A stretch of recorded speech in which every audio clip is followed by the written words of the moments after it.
Choose to rent. Advancing events through technology.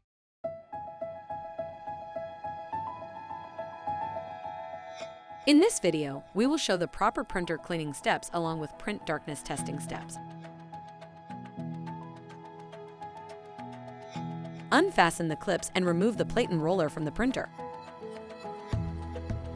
Wipe down the plate and roller with the provided alcohol wipe. Reinsert the plate and roller and refasten the clips. Clean the thermal print head with the provided alcohol wipe.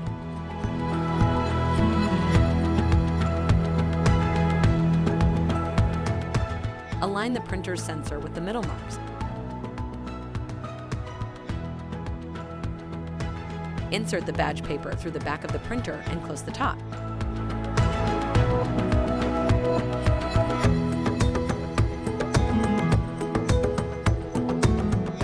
From the printer's menu, set the amount of darkness as needed.